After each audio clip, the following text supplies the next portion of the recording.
Well, I'm over here at Discovery Park, and I'm riding my electric bike today. I wanted to get out because we've had a break from the California rains here in the Sacramento Valley, the capital of California. And you can see Discovery Park here. Now, this is off the Garden Highway entrance, and right next to it, you can see it has a lot of water. We do have more rains coming, and we get Discovery Park buried. And I'm talking about the entire park being buried in rain. So this is what we're going to be dealing with. And yeah, we have the opposing side over here that is also buried in rain. You can see there's more rain and more water out there. Matter of fact, it may be good for the geese, but it's not good for the gander. Look at this, completely buried. And this is even the the archery area. That's the archery over there where you go and practice your archery. But you can see here, there are some people coming through here, having to carry their bikes. But this is crazy. I probably should have put on my rain boots today. But it's pretty crazy, pretty gnarly. Now, I have a choice, and I don't know how deep this is, in order to go this route.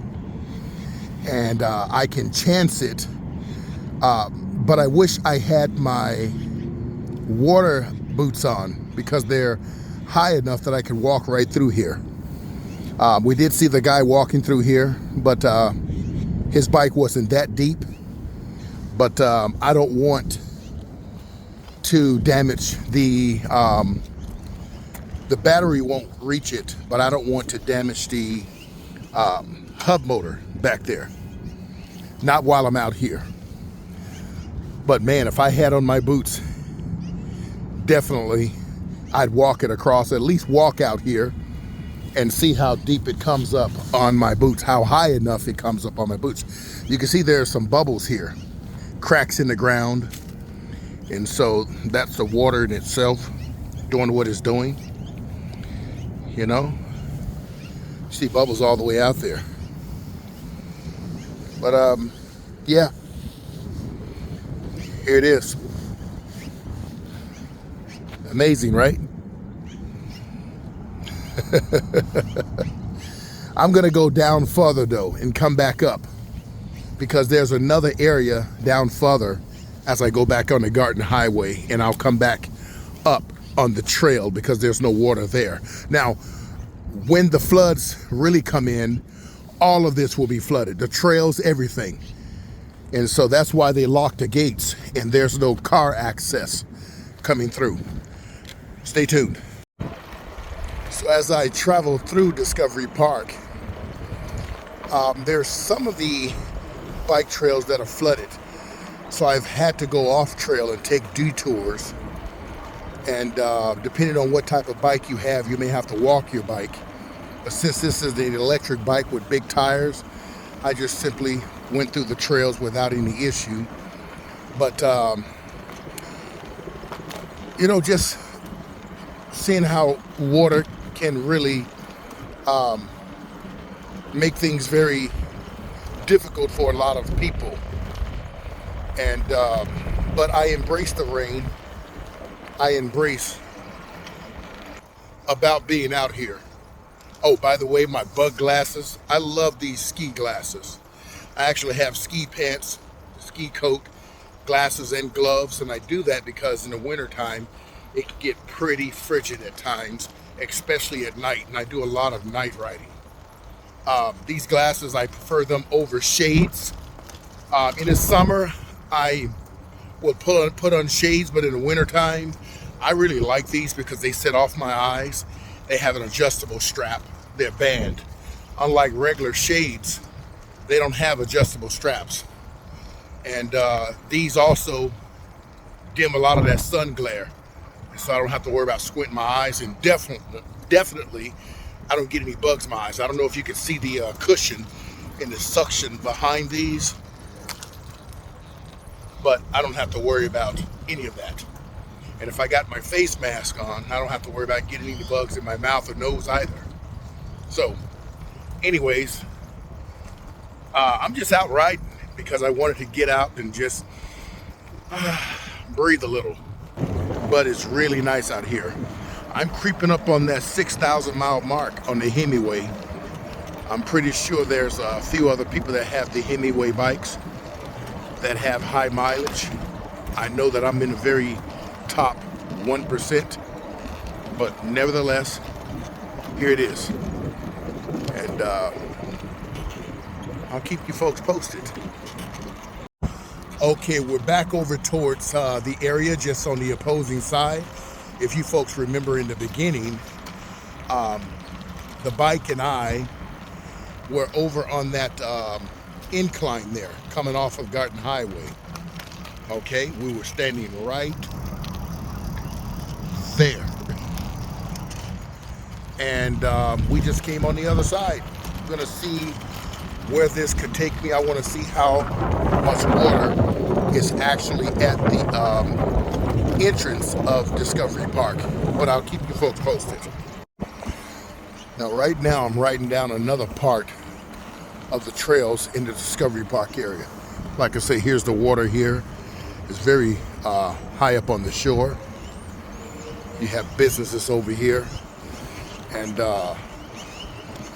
there's also, they're starting to put up no trespassing signs in it, because what happened is there's a lot of homeless people sleeping in that area next to the fence. And the businesses owned the property all the way up to here. And so they started bordering off their property, or I could be wrong and the county came in and says no trespassing. And they put up these because these places, the homeless, I'm not saying all the homeless, a lot of fecal matter, a lot of urine, just a lot of dog poop and whatnot, that can cause some serious problems. And see, you have this entrance here. And so I agree with what they did, because it destroys the customer relations with the businesses when they come here and see all of the homeless individuals out here. But nevertheless, sometimes measures have to be taken. And just so folks know, I'm seeing all these videos on social media that's stating that homelessness, just so you folks know, I'm out riding my bike, but I'm seeing all of these social media posts that states that homelessness is now banned in all states. That's not true. In fact, homelessness is not banned in any state. You got to read the fine print and understand the context. First of all, let's get this straight. And I'm gonna park my vehicle right here, my bike, of course. I'm gonna give you folks a little bit of legislative talk. Hi, I'm Elder Yehuda, and I'm out riding my bike. We got a break from the rain, and I'm in California, Sacramento to be exact. You know where that is? It's the capital of California. And from coast to coast, we've had tumultuous rains and possibility of hurricanes and just a lot of flooding and 95 to 110 mile an hour winds. So let me give you some information. For number one, we have to understand that, matter of fact, I'm going to pause for a second. We've got to understand that homelessness is not banned in no state. What there is limitations on where you can sleep. Okay? Because they can't legislate that, because you have a lot of people who live out of their RVs and they travel the country. And they can't stop someone from the right of travel. So if you want to travel in your vehicle and sleep in your vehicle, it just needs to be at a designated place. For instance, San Diego, they haven't banned homelessness for years, simply because of the fact that when the pandemic happened, you had regular John Does who became homeless. People who were CEOs and whatnots. For some reason, they became homeless. But then you got the tech issue now. All the people in tech right now, all the people in tech right now are being laid off. And when that happens, you know there's a problem because these tech workers make 150 up and upwards of $500,000, and they're in the Bay Area out here. But your medium home cost is about 1.5 to 2.5 million dollars. So, you know, and then the bidding war starts to happen because everyone wants to bid on that home, and a home could be no bigger than a damn barn or a shack. And they'll still bid that much money on it. Homelessness is not banned, it's just reconstructed. However, there's a lot of prohibition. And to bring over the immigrants and have them on the streets, they won't do that. So a lot of the immigrants are moving into hotels and empty Walmart sites and so forth. That way they can separate the immigrants from the homeless population. If they didn't do that, then the immigrants would be homeless and they wouldn't know the difference between the two. You see, there's a lot of trickery going on with politics. And so homelessness is not banned, it's just reconstructed. In California here, homelessness is definitely not banned at all. And you still see a lot of encampments around, and that's just the way it is. I've told you folks for a long time, either you do it or you get together and buy yourself some land. And that's how you get out of this homelessness. I like to use the word houselessness. Did I make it clear? Or do you want more information from California? Remember, Sacramento, the capital of California. I'm Elder Yahuda, and you've got the news. And one of the things you'll find out here is that you have a lot of the houseless people, the transients, whether they in and out of jail or ex-cons, rapists, pedophiles, you got them all out here.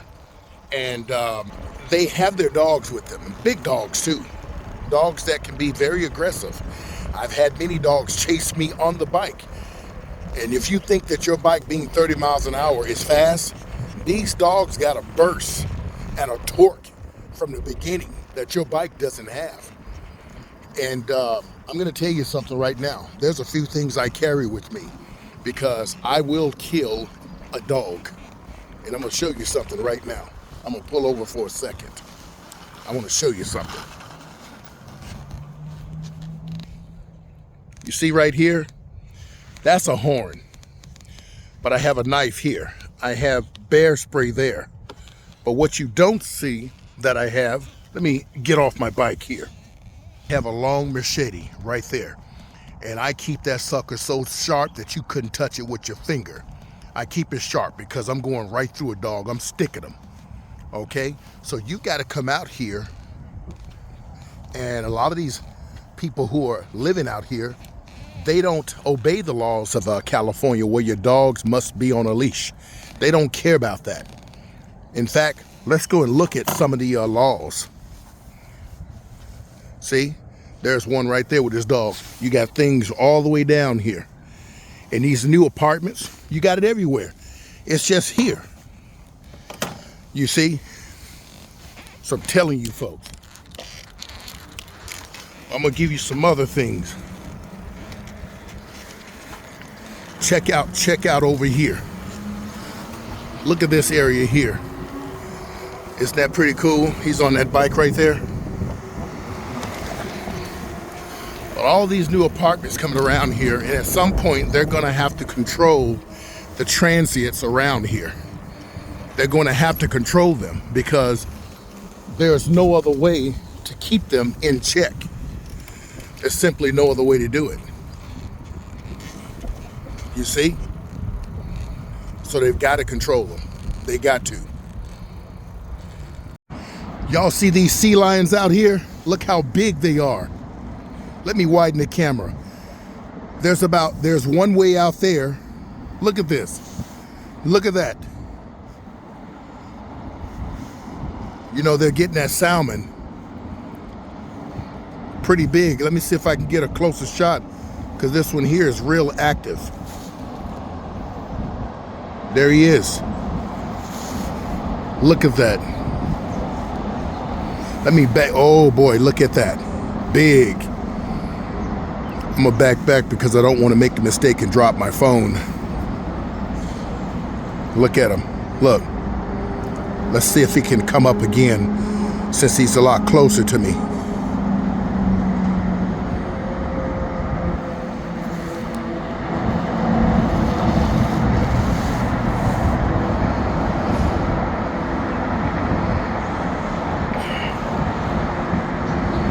Hopefully I can get him one more time before he disappears. Yep.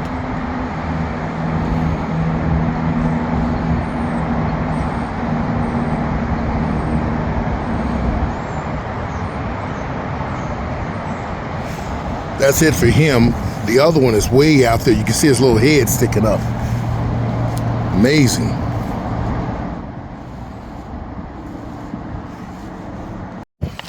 What I did was came down closer to the park because I want to get a closer look at these guys. Look at that. They're right on the verge right there. Some big boys too. Get out here hunting that good fish right now. Down there too. Uh-huh. They're probably out by now. Oh yeah. Y'all be good. Oh, you too.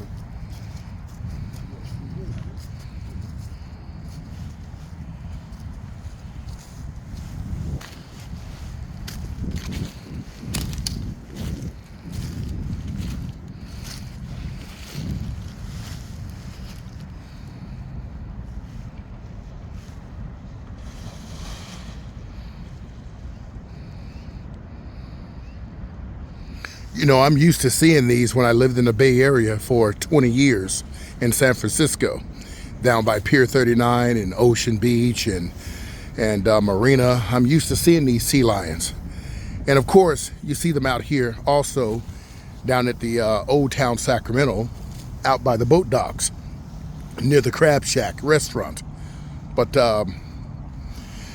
it's really spectacular when you can get really up close to them and so forth, because they're out here hunting and they're making sure they get fed. Just checking out the little geese here. But yeah, this is a beach out here, just so you folks know.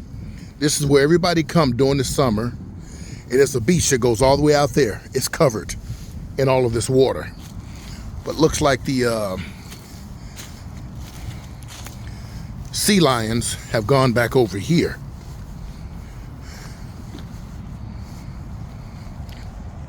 Okay, let's see if we can get a little closer.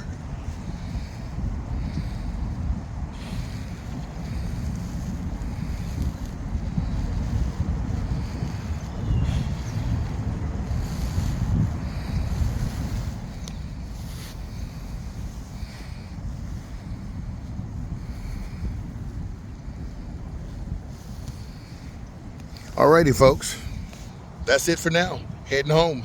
Out here at Discovery Park, and I'm on the Himiway cruiser, and this bike almost has 6,000 miles on the motor, with the exception that I did a planetary gear change. Now I just came to almost 3 feet of water through here.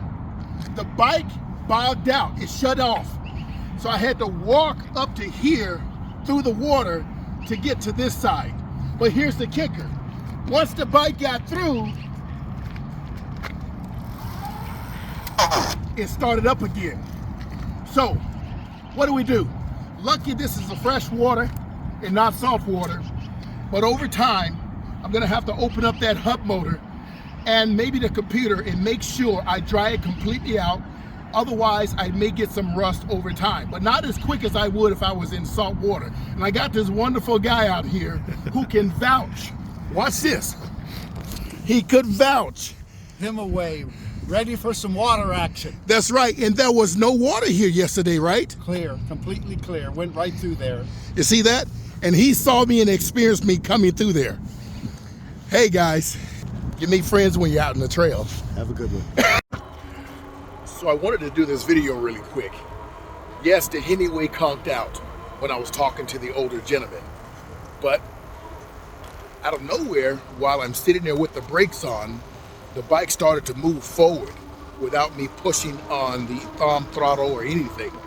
So I knew that the electrical system had been compromised. However, I decided I'm going to say goodbye to the gentleman because I had about 6.5 miles to get home. And I'm literally at home now. I got about, a mile to go, and I'm literally at home.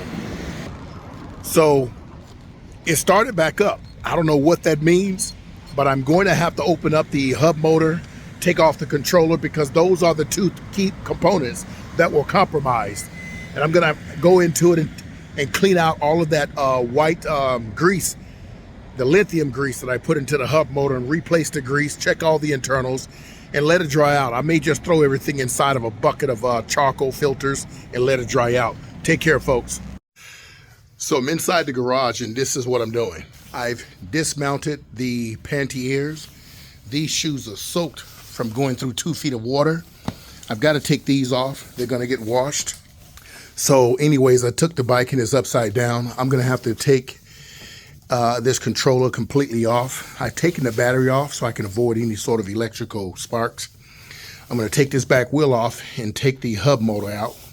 All of this stuff is pretty easy, but I've got to get going, guys. So, I get to clean back here even more, though. Anyways, stay tuned.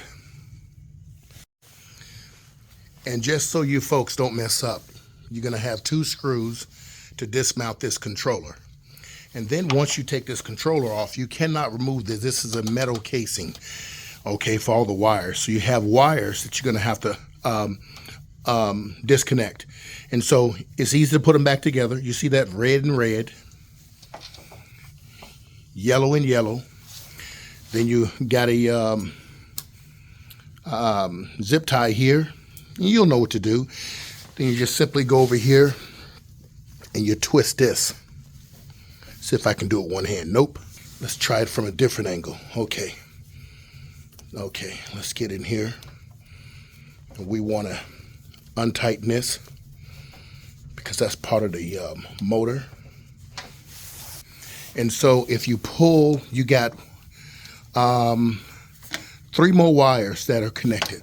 So you're going to have to pull, and Himiway gives you enough room to pull everything out. Okay, so there's another connector. Let's see.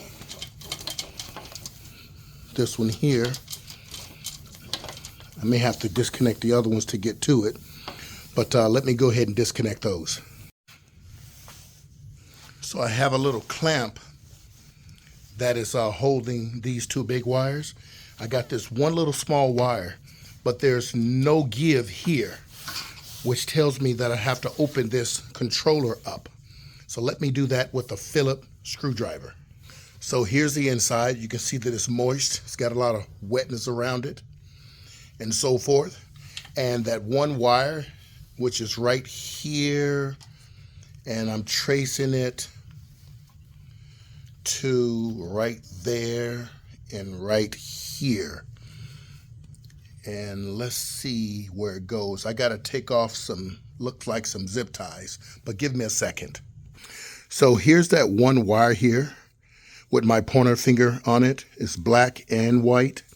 I'm sorry, black and red. And it's going inside of this plastic coupling here. So we're going to have to open that up.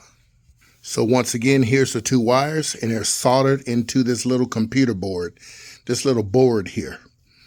And so at this point, if you don't have soldering skills, you're going to have to figure out how to get this piece with the wires attached, purchase a entirely new controller, which is very inexpensive on the Himiway site.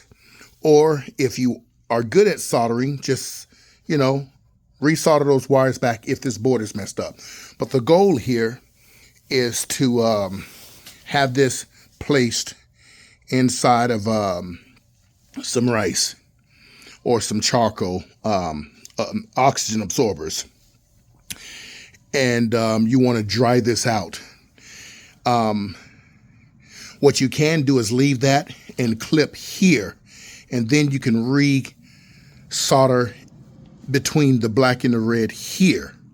So you can do it that way. You can clip up here because you got some long wire. And once you do that, you'll be good to go.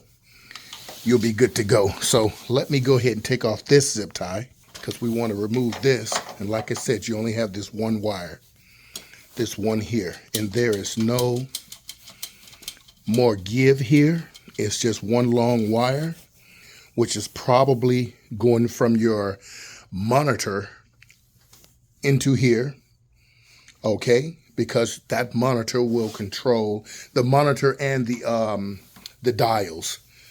It'll tell this board what to do, okay? So that's where we are right now, and we'll figure out what we got to do at this point. I'm probably going to cut it here and solder it back together once I dry this out.